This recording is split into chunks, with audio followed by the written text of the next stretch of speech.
Okay, so this is 2015, September 11th, and this is a pretty small group of people discussing Drupal 8 critical issues. Let's do a very quick round of what we worked on, and then we'll go to discussion points. So I mostly worked on the Drupal.org release and RC1 blockers with the Drupal Association. They've been very great in helping us fixing the remaining stuff. So now Drupal 8 does not need to in itself figure out its translation version. The server side will figure it out for core. So that's pretty great. And then I was helping with reviews with all kinds of other issues like the data updates hook and other things. Danielle, do you want to go next?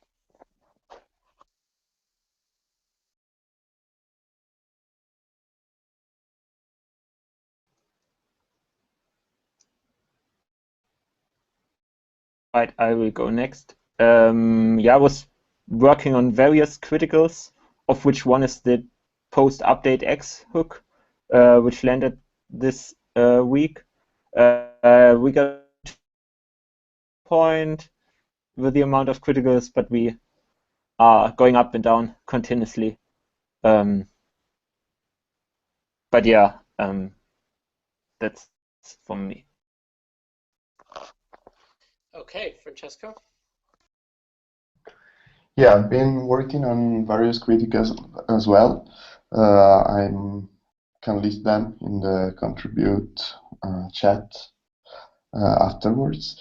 At the moment, I'm not working on anything actively. I was looking at the critical queue to find something viable. And I think I will provide some help with autocomplete tag widget unless it's demoted to major. I just saw Catch commented on that.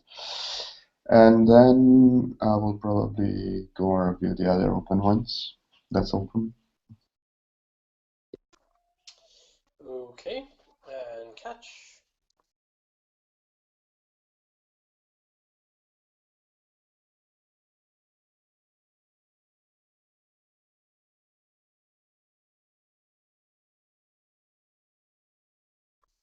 Catch, you are muted.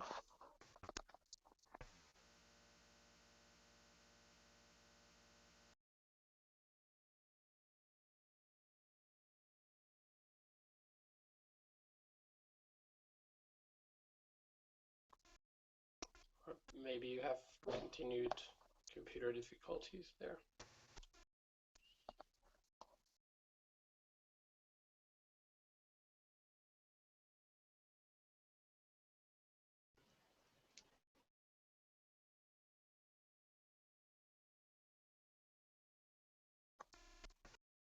Okay, I guess we can return to Catch later then. So Wim was here, but he needed to run away, and he left us some discussion points for title metadata. And Daniel wanted to talk about that, so you want to take it away? Yeah, so with the introduction of Smart Cache, we pretty much cache everything. So in order to do that correctly, we need the cache context in order to know what the output will. So one thing which is an output is the page title or the title of the count thing. And that could also vary by on the taxonomy or on the node page, the title varies by the URL or the route which goes in, but there are also varies by other conditions. And our title API currently doesn't have any kind of explicit cacheable metadata support. But you could return a vendor array instead of just a string with the pound cache key. So the question pound cache on the title callback would be enough in order to indicate that you have something by. Because I mean, it works, but we haven't thought about it, nor do we have test cases, nor do we have documentation. But we could also go with an approach where we pass in the cacheable metadata as parameter, and so by that actively tell people, here is something you need to vary.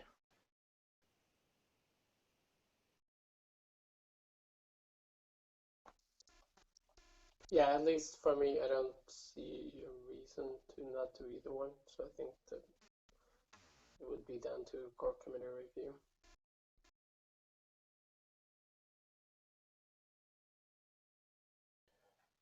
So I was wondering whether it would make sense to placeholder the title, because I guess it may vary pretty much depending on anything.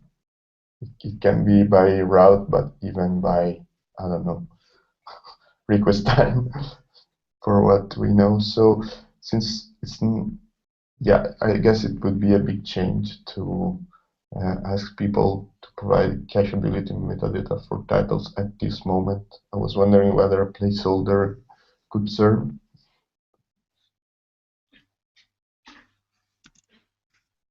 Well, the problem is placeholder doesn't work because in order to get the title, you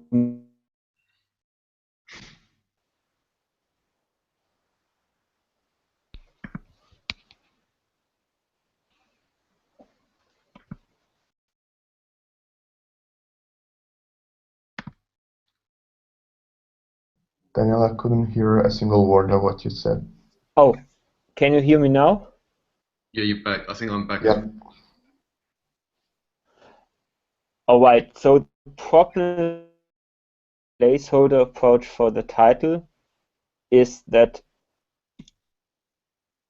we cannot know the title unless controller, because yes, we have support for title and title callback on the route, but there are dynamic use cases like freaking views title on the render array of the controller. So in order to know the title, you need to execute the controller.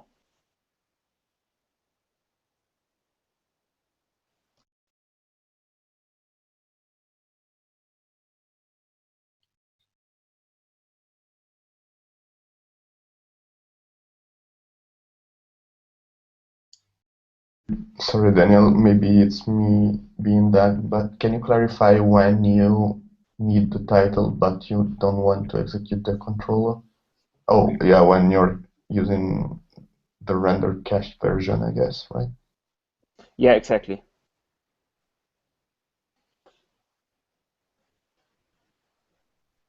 I mean, So basically, we would need the title to be stored as a separate cache property. well, that's already the case.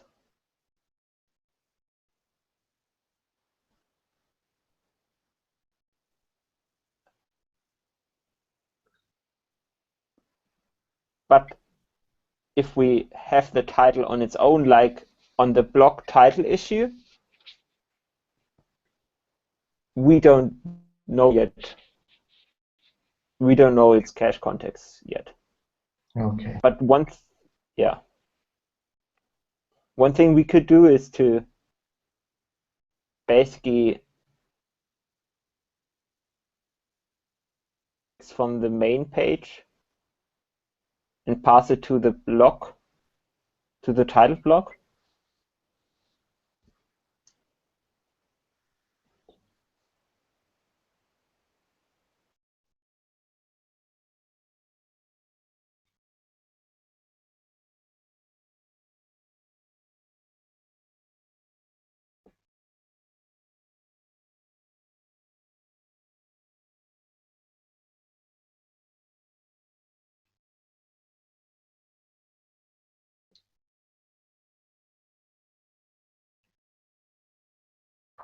So in general, we are talking about a single block passing information to another block, right?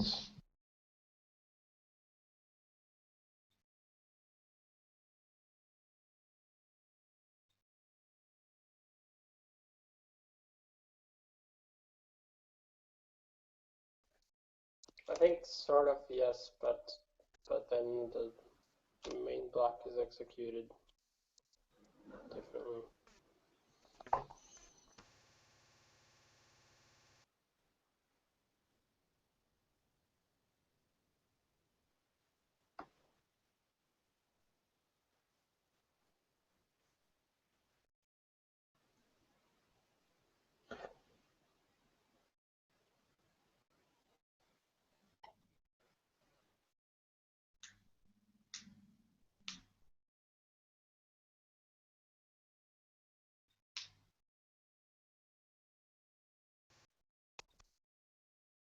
I think people are having technical issues here to talk.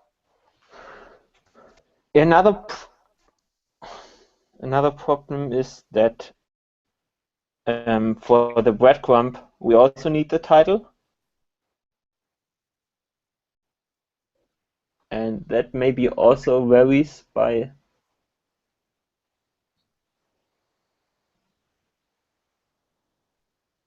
more than the URL. No, that shouldn't be the case, I guess.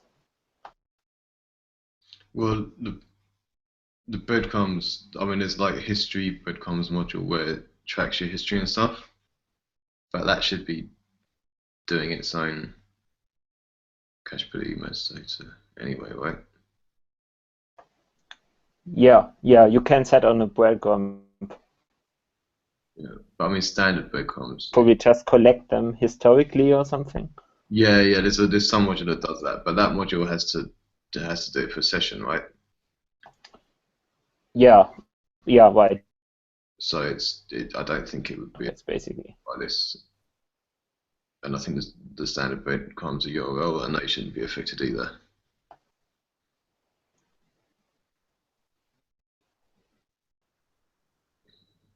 the title block. The cacheability of the title block then basically needs to be either it needs to be the same cacheability metadata than the main content block.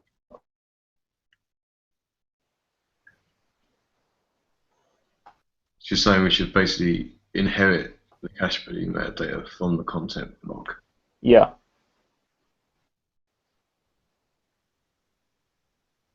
If you fix it, but how feasible is it to do that?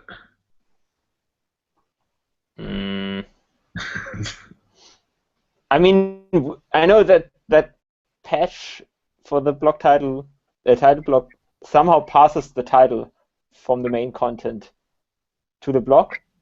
And what about passing a render away with the title plus the cacheability metadata of the main content? If that works, why not? That sounds sensible, you know.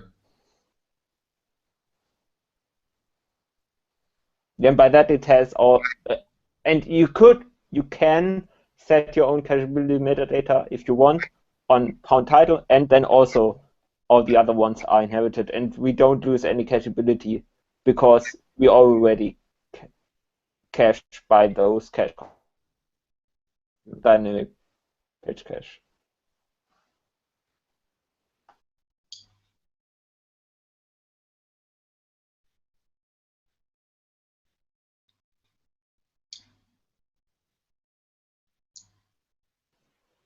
Can we talk about using the autocomplete text style widget for the author field does not save the submitted user?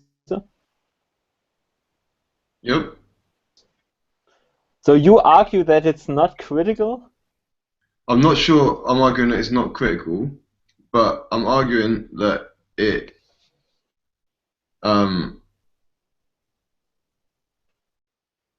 don't think it's straightforward, the data loss, or at least it's borderline. Because it's the user, right? Because it's just the author of a node. Well, not just because there's the form submission is obviously broken, and the data that gets saved is wrong. But you do not like there's data loss where we literally you have a database and it's running, and then we just start deleting things, right? And we've had enough bugs like that in core. And this is not that. This is like you do. Yeah. So the editor should check again whether that's the Right. value. I mean, if you're editing on tablet and you're fat fingered and you press the wrong button, then you're going to lose it. Or if your connection goes down, then nothing's going to go into the database whatsoever. But I mean, I think with revisions enabled, I would say it's definitely major. Without, I think it probably is still critical, but I think that's the only thing that makes it. I just want to understand exactly. Yeah, I'm a little bit worried, not about the fact that we lose the information about the user, it's the fact that access varies by the user. Oh, that's interesting. So you'd end up with anonymous users getting access to something because the author is anonymous, whereas if it was you had some load access module that's like you can only look at your own posts or something, then it wouldn't show. Something like that, right? Yeah, I'm not entirely sure. So wait, so the value which you, well, the thing is that, yeah, it's saved as anonymous, so potentially the anonymous user might be able to change it. I mean, if you had anonymous editing, which you could. Yep. I mean, it's not. I mean, there's sites that do things like that, right? So that's a good reason for it to be critical. I just wasn't sure that data loss was a good reason. I'm not like, if that makes sense. Like, I think it's really bad and unexpected behavior, but just the data loss bit, it just to me, it's not like a huge corruption of things, and we have bugs like that, and they really have to be critical, and this is not one of them. But I think it might be critical for a combination of reasons, and that's a good one.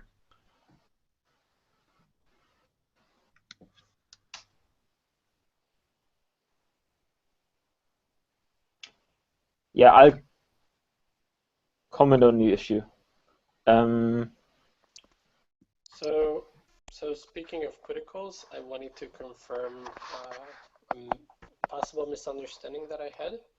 So we have this doc about the RC process that Kat, you explained last week, and that has where is that? I want to send a link. This one. No, not there. This one. Yeah. So the dev cycle docs, and that says that we would get an RC out after we hit 0 criticals. And I argued with some other core developers that means that we need to be at 0 criticals when the release window happens. And they argued that's not what the text says. It says we hit 0 criticals before the release window happens. So if we find criticals in between hitting 0 criticals and the release window, that does not stop RC1 being released. And so, the same question for 8.0, which is also not explained clearly. So for 8.0.0, I think maybe not in that doc, but somewhere it's explained clearly that basically we get to a point where the incoming rate and nature of criticals that core committers think that it's encouraging, right? There's not that many coming in, and the ones that are coming in are on the low end of the scale. And at that point, we say, okay, in 3 weeks, we're going to release 8.0.0. Or I can't remember how many weeks it is, but a couple of weeks, whatever. And that gives a little bit of warning to, write Drupal.org announcements and all these kind of things. But if we weren't going to give people any warning, like if we were just going to say, yeah, we're cutting it right this second, then we would just cut the tag and do the release that minute. So basically, at the point where we think we're ready to release 8.0.0, and we're like, yeah, that's great, let's do it, then it's as if we had cut the tag and released it, but we give 2 weeks for people to do things. And then if something comes in, I mean, if something came in and it was like SQL injection, then you might go, oh, that's horrible, let's change our minds. But if it's like the autocomplete thing, then it could have come in after, right? It could have come in a day after or a day before. So it's just, who cares? We already decided it was good enough. And the thing that has come in is not that bad. I mean, it's still bad, but it's not kind of the world is ending. So it just come out. So my understanding of 8.0.0 is like that. Basically, when we think it's good enough, then we make a decision that we're going to tag, and unless something really, really, really, really horrible comes in, then that's it. And if something comes in, it's just a matter of timing and who happens to hit at what time, and it's not going to change it. With the release candidate, it's more or less the same, but the doc is much less clear. For me, it's about the same thing. So for me personally, I think when we think that like we're in a good state for release candidate, we should decide and then do it on the next window again, unless there's some horrible thing that comes in. But if there's like one issue that's like not a big deal, then I don't think it's going to make it much odds, because again, it could have been found a week later. But it doesn't mean as soon as we hit 0, we go, yeah, we're going to tag, because I mean, at the moment we've got like an issue a day, right? Like a new thing comes in every day, and some of them are very, very straightforward, some of them are not. So it's not we hit 0 and then we decide to take the next one. We kind of figure out if we really do want to do that, or if we want to see what else is coming in. But we don't have to hit 0 at like Wednesday on the 21st of September for 12 hours, because we don't have to do that. Yeah. Does that clarify? Yeah, that makes sense. Yeah, that would have required us to be very lucky at certain points in time. Yeah, no, I mean, we need like a general luck that we get these criticals coming in, right? And it would obviously be lovely to hit 0, but it's not. I don't think we should couple the decision to tag with the fact that the Drupal 7 release happens on a particular day, because the reason that there were 2 reasons that we picked the Drupal 7 release windows. One was because it's predictable, and because we want to do point releases on the same day as Drupal 7 release windows, and it makes sense to start having these to go on. And the other reason was to not have a kind of like a computer game where you have like 50 things coming in and you get down to 50, but there's like another 100 on their way, so that you just happen to be like in hit 0 for like 5 minutes, and you got release candidate, and then like another 20 issues coming, because like that also would not be very sensible, because it gets harder to fix critical issues during release candidate, because we need to be stricter about how we break APIs and things like that. So it's neither of those. It's just when we feel good about it, we'll say, yeah, that's great, and in the next window we'll tag, and if something really unexpected and horrible comes in, then we might have to think about what we do about it. And I think that's basically it. But it'd be good to clarify, because I think a lot of people misunderstand it. I'm not sure how best to word it, but hopefully that helps now. Sure. Yeah, let's continue discussing the actual problems, the issues. I think Daniel wanted to bring up something, but I interjected.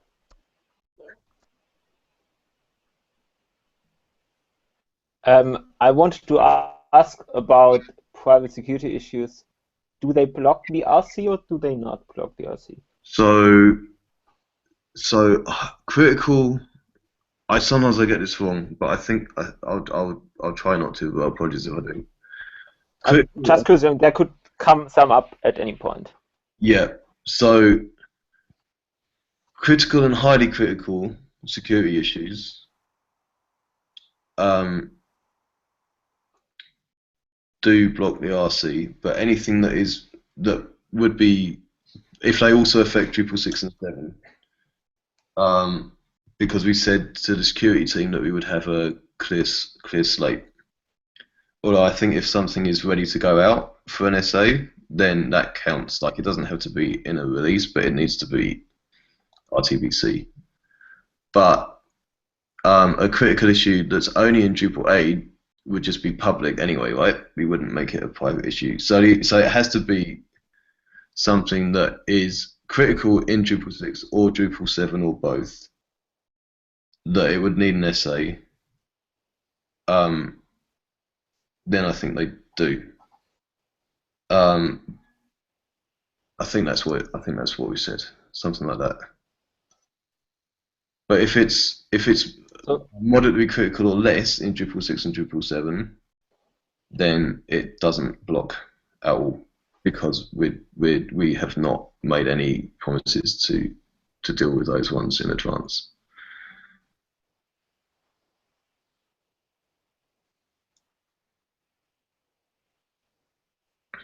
And with the last SA that went out for Drupal 7, I think the backlog got cleared.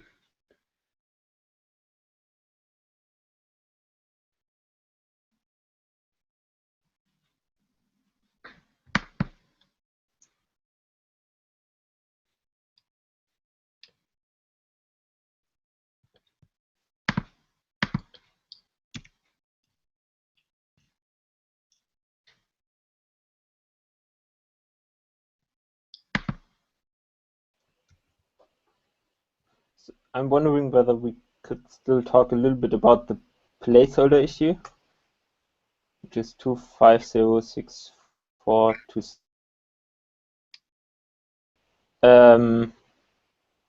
So I was wondering which of the 6/7 points needs to be done as part of the critical issue. Can be done after RC. So where I got to last night was, I thought that for T, we should add a link placeholder, like a new one, that does protocol filtering. Because if you use @ in any attribute that's not a link, then it's fine. And if you use a link, then we'd have a special one to identify that and do protocol filtering. And then there's a question of whether we deprecate ! or make it do nothing and leave it in, or try to remove it. And I don't really know how I feel about that part of it. I think it would be useful to have a link one. I think it would make it a lot quicker to solve everything else in that issue if we had it. Like, it would be an easy thing to add in terms of code, it would be an easy thing to document, it would be easy to do the conversions, and it would be very clear what happens. And then all you're left with then is the not clear cases, and I think most of those shouldn't even be in a T string. Like, people are putting like block level HTML markup, and that doesn't make any sense.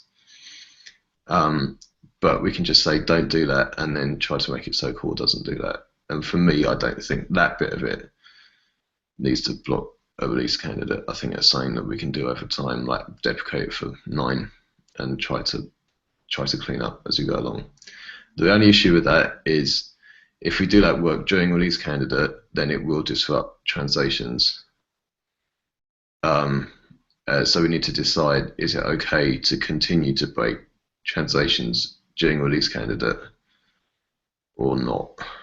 And we said that we would not do it unless it was for a very good reason. Possibly this is a very good reason, but it's like a lot of very good reasons in core, which it would still be pretty disruptive.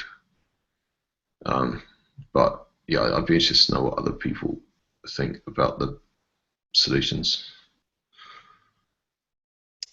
Yeah, I think somebody did an estimation about the help patch of how much translations it would affect, and that was a couple of thousand across all the languages. So probably all the patches would would affect a lot more. So if we can somehow help automate the update process for people, unless if we are futzing around with the names of the placeholders as well to make it harder to automate replacements. Well, I think So- if we have like I mean, it should be possible to automate that everything that goes into an href switches to the URL placeholder and just rename the placeholder in the T-string and the array. I think people were talking. Was it Stefan R was talking about that in IRC? Somebody was talking about like writing a one-off update for localized.drupal.org. Yeah. So that would mean that like we can kind of get away with doing it on a longer schedule because we wouldn't be breaking people's stuff like every week. We just run this update and that would be it. Or run the update when the patches go in, like I don't know, something like that. Yeah, I think that's doable. Yeah, I mean there's still an issue for where you shouldn't have been using any placeholder, and what you should actually have done is build like a render array. But I mean those strings that will disappear, or there'll be less of those anyway. There's a lot less than there are just URLs and things, so it's more manageable. And they're completely, I mean those strings are completely wrong for like the file save htaccess. As far as I can tell, is not. I mean, it's not a translatable string. It should never have been a translatable string. It's just like if you move the placeholder when you translate because the language structure is different, then you end up with break tags in the wrong place and block level markup in the middle of a sentence and things like that. But I mean that's a one-off and it's not going to be up shown in it's an error message anyway. So. So I mean, something like if we can figure something like that would be great. I think it would be better. It would obviously be better to do things earlier. Like I think that the more obviously wrong cases that we can fix now, which don't require discussion, we should do it right now and be prepared to break translations before release candidate, and simultaneously work on doing updates where we can, and then whatever we get left with, we'll have to sort out when we've got like a final plan on that issue. So realistically, we will have at least 2 release candidates, I guess. Yeah. So given that, could we say we freeze the strings after RC2? I think we could say that we are going to break these particular strings for this particular reason during the first release candidate. But what I don't want to do is say go ahead and update all the hook help text during RC and do other strings. Like it can't be like it needs to be a specific thing that we're going to do this. And even then I don't know. I think it's better. It's better to try and get it out of the way if we can get a plan for it, because a lot of things are fine to replace, and we could just get them done and tag and not do them during release candidate. But it's difficult without a plan on the issue because it makes all of the other patches a bit more tricky to review. And it gives translators. I mean, we said 2 months.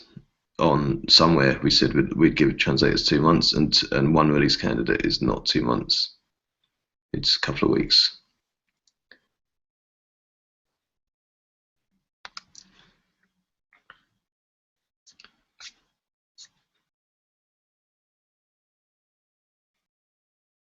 So I'm not sure. I mean, I think we should talk about it.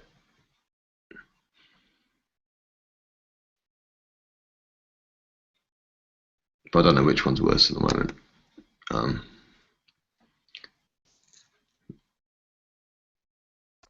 Yeah. But I do think we should change things now that are obvious and break strings like now before we've tagged, because the freeze is not yet. Yeah, I think more people will jump on translating once we tag. If you look at the page on localize, there's only like 7 themes that are more than half translated for Drupal 8. Yeah. So those would be more affected. Is there a way, just thinking about it, is there a way that we can stop people from translating strings with, especially the exclamation mark placeholder? I don't think that requires less development than the update afterwards. Right, that's fair. Yeah, that's a fair point. So we can just let them translate it and then update it later if we. So, Gulp's first. Gabor, if we did an automated update to the strings that we change, would that make you feel more comfortable about still making some changes in release calendar, or would you still be concerned that we're going to unnecessarily break people's work? I think it's fine if we can automate it. If we cannot, then that's a problem, given the extent of the change proposed. So I'm going to just get the door. I'll be back in 1 second.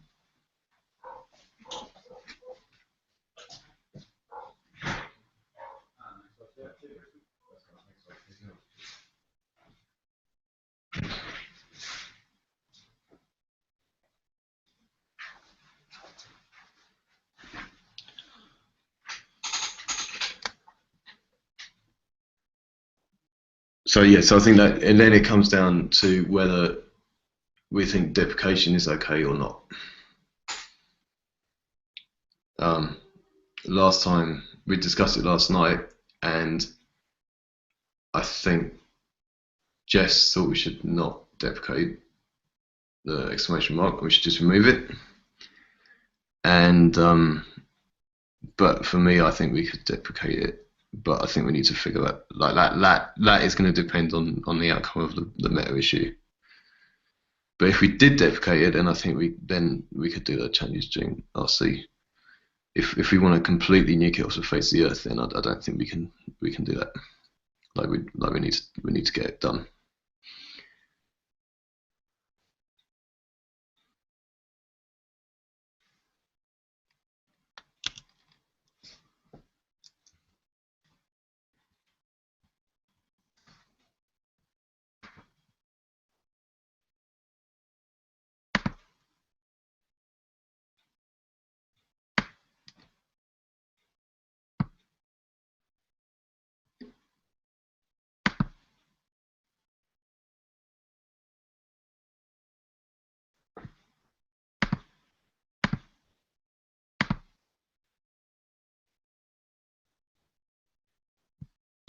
Guys, it's a bit late for me. I need to go. Thanks a lot. I will see you in the critical queue.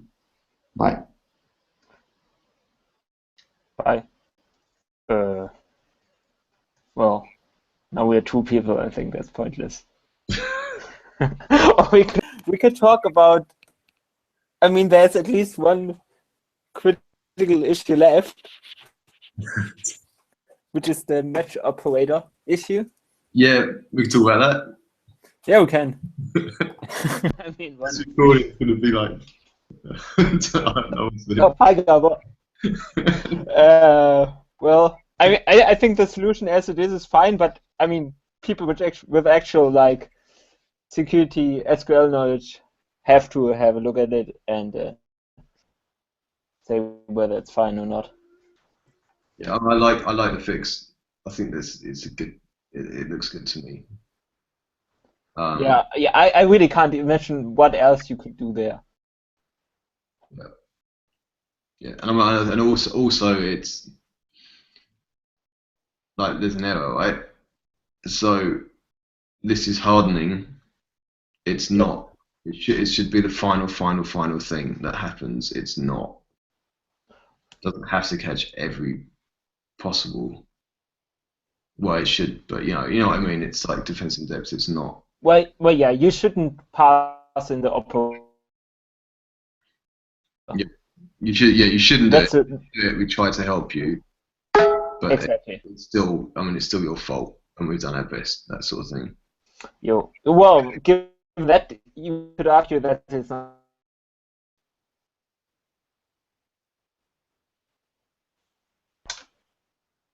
Sorry?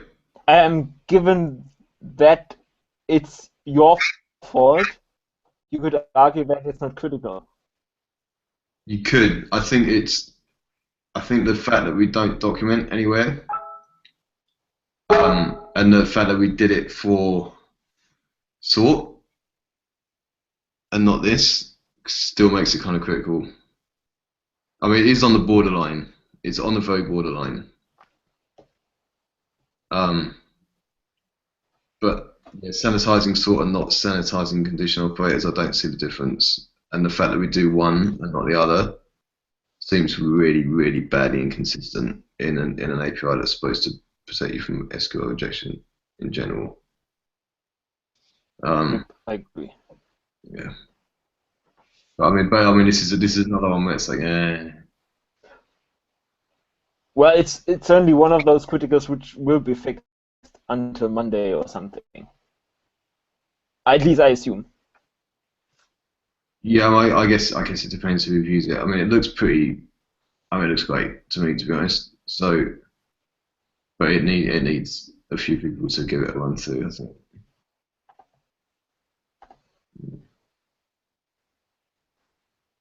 And there's lots of lovely test coverage, which is good.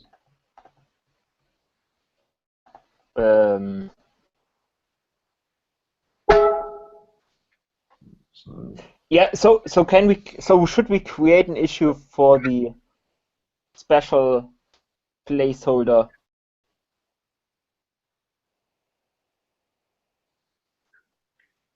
I've got a feeling there might be an issue, but not with any activity on it. But yeah, let's like in IRC, let's find and either update that one or. Well, so Stefan should certainly know that. Sorry? Stefan. Yes, I think he'll know where it is if there is one. Yeah, yeah. Well, it might be in the related issues. This got very confusing which issue is which. But yes, I mean there are just 100 or something like that. yeah. Yeah, at some point I had the idea that Drupal 8 is people basically just work on either markup / CSS or safe string related issues. So there's 256 5895.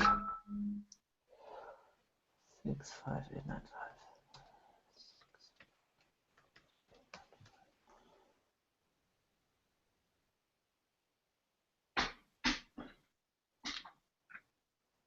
No. Can you paste the URL somewhere? Yeah. Yeah. It's in contribute. Oh. Okay. Please.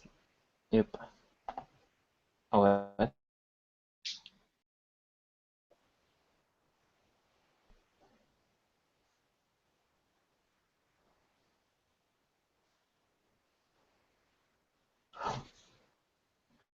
So it's like a placeholder, but I think Should- the issue.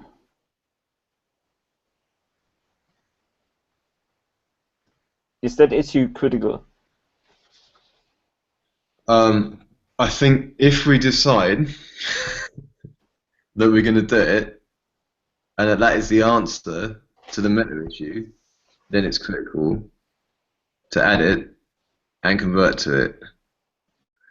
But I don't think, like for me, I think we should just do it, and I think that is the quickest and cleanest way to fix the other issue, because it's very clear what you're doing, and it's Also very, about it's also about the fact that we need some kind of good to use API. yeah. I mean, And it's this kind of provides that. yeah. It's like it's a clear thing. It tells you what it's going to do. It does what it's going to do, and that's it. And there's loads and loads and loads of use cases for it, which currently do not have a good option. So I think it can be major until we decide on the meta, but I think ideally it would be good to have a patch on there and convert a couple of things and see how it looks. And then it will probably, I mean, I hope it will get bumped to critical as a result of the discussions on the other issue, and then that'll be it, and we can just commit it as soon as people agree it's a good idea.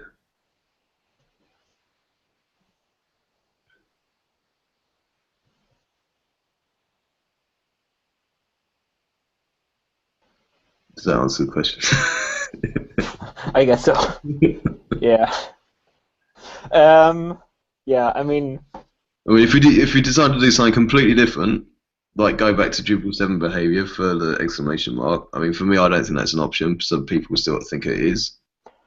Then this wouldn't be critical, right? Because we'd be like, no, we're just reverting the patch from 3 months ago. But for me, I don't think that makes any sense. And will result in lots and lots of essays for contrib and possibly court in the future. Yep. So I think we should do this and get this bit done, and then deal with what's left, which will be about 50 or 60 or 70% less than it will without it.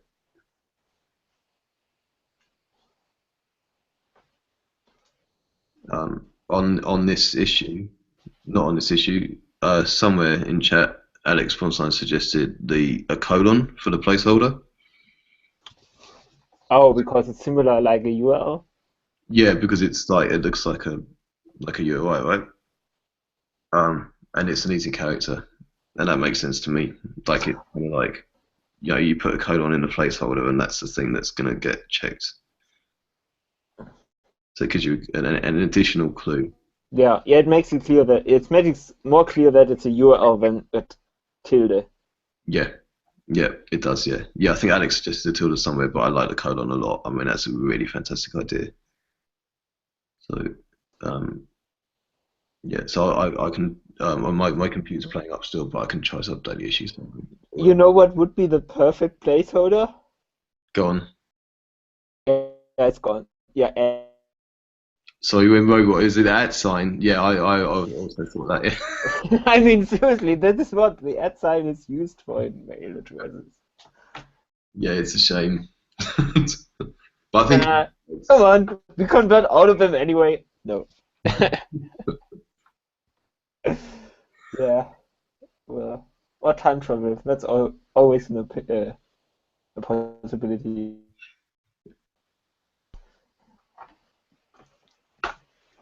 All right. I think that's it for this week. We are down to 3 non-RTPC critical always, and yeah. Let's see. And see you next week. Thanks, folks. Yeah. Bye.